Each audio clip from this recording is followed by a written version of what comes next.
শেখ সাদি রহমতুল্লাহ আলাইহির গুলিস্তানের মধ্যে লিখেছেন যে অকৃতজ্ঞ মানুষ থেকে কুকুর উত্তম, অকৃতজ্ঞ মানুষ থেকে কুকুর উত্তম।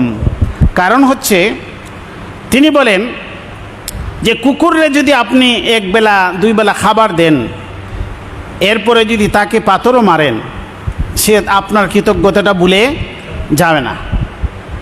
সে কৃতজ্ঞতা পেশ করার জন্য সে আপনার বাড়িতে আবার ফিরে আসে।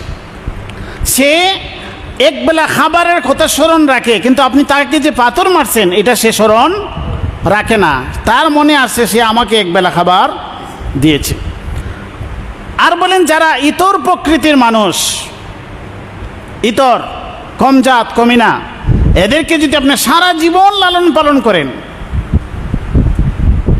100-র মধ্যে 99 ভাগ উপকার করেন, এর মাঝে 100-র মধ্যে একটা ক্ষতি যদি আপনার দ্বারা তার সংগঠিত হয়, একটা ক্ষতি আপনি করেছেন, সে আপনার বাকি 99টা উপকার ভুলে যাবে, শুধু তার একটা ক্ষতির কথাটাই সে গেয়ে বেড়াবে।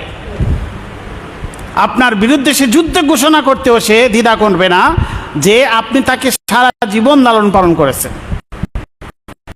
এই জন্য শেখ সাদি রহমতুল্লাহ আলাইহি বলেন যে অকৃতজ্ঞ মানুষের চাইতে কুকুর উত্তম।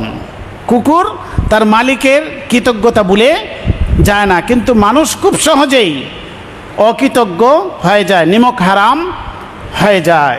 কুকুরের অনেকগুলো ভালো বৈশিষ্ট্য আছে, যদিও আমরা কুকুর মনে করি একটা নিকৃষ্ট প্রাণী, কিন্তু কুকুর থেকে অনেক শিক্ষণীয় বিষয় আছে। হযরত মাওলানা জাস্টিস মাওলানা তাকি উসমানী বারকাতুহুম উনি কুকুর সম্পর্কে একটি ঘটনা উল্লেখ করেছেন যে ভারত পাকিস্তান যখন আলাদা হয় 1947 ইংরেজিতে, তো ওই সময়ে ভারতের অনেক মুসলমান পাকিস্তানে চলে আসেন, আর পাকিস্তানের অনেক হিন্দু ভারতে চলে যান। তো এর মধ্যে এই ভারতের একজন ব্যক্তি, তিনি ইন্ডিয়া থেকে পাকিস্তান চলে আসছেন। তো আসার সময় তিনি ট্রেনে আসছেন। তো ট্রেনে যে আসছেন, ওনার ফ্যামিলি, পরিবার এবং অন্যান্য জিনিসপত্র সব ট্রেনের মাঝে উঠাইয়া উনি রওনা দিয়েছেন। কোথায় যাবেন? পাকিস্তান যাবেন। কিন্তু ওনার যে একটি কুকুর ছিল, কুকুরকে উঠাতে তিনি ভুলে গিয়েছেন, কুকুরকে সাথে নিতে তিনি ভুলে গিয়েছেন। কিন্তু কুকুর তো মালিকের পিছনে পিছনে আসছে ঠিকই, কিন্তু মালিক মালপত্র উঠাইছেন কিন্তু কুকুরকে ওঠান নাই। কুকুর ট্রেনের পিছনে দৌড়তেছে, ট্রেনের পিছনে দৌড়তে দৌড়তে, আর ট্রেনের স্পিডে তো আর কুকুর পাবে না। এইভাবে তিনি পাকিস্তান চলে আসলেন। অনেক দূরে, 100 মাইল 1000 মাইল দূরে উনি চলে গেছেন। কোথায় গিয়ে বাড়িঘর করছেন, কুকুরের কথা আর তিনি ভুলে গেছেন। কিন্তু কুকুর তার মালিককে ভুলে নাই।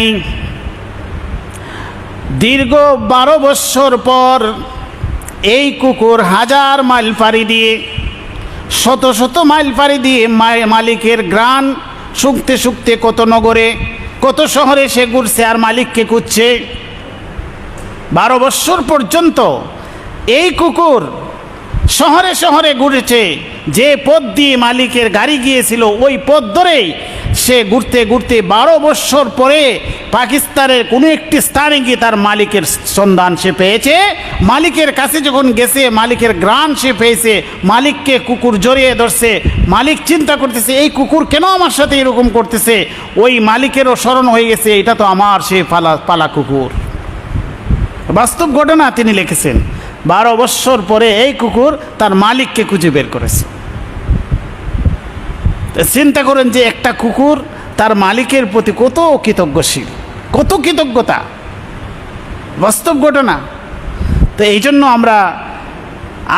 আমাদের যিনি মালিক, আমাদের হায়াতের মালিক, আমাদের মৌতের মালিক, আমাদের রিজিকের মালিক, আমাদের জীবনের মালিক, জীবনের উন্নতি অগ্রগতির মালিক, সব কিছুর যিনি মালিক, এই মালিককে যেন আমরা ভুলে না যাই। কিন্তু এই মালিককে যারা ভুলে যায় তাদের সাথে আল্লাহ কেমন আচরণ করবেন? ইন্না রাব্বাহুম বিহিম ইয়াউমা ইযিল লাখাবির। এই জন্য এই যে কাফির শব্দ, কাফির কুফর থেকে এসেছে। অকৃতজ্ঞ, মানে কাফির শব্দের অর্থ কি?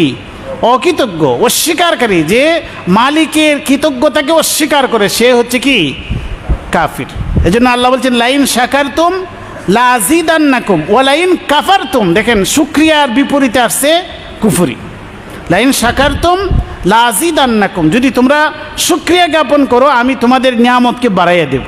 ওয়া লাইন কাফারতুম, আর যদি কুফরি করো মানে অস্বীকার যদি করো তাহলে ইন্না আযাবি লাশাদীদ, জেনে রাখো আমার আযাব খুবই কঠিন, আমার আযাব খুবই শক্ত।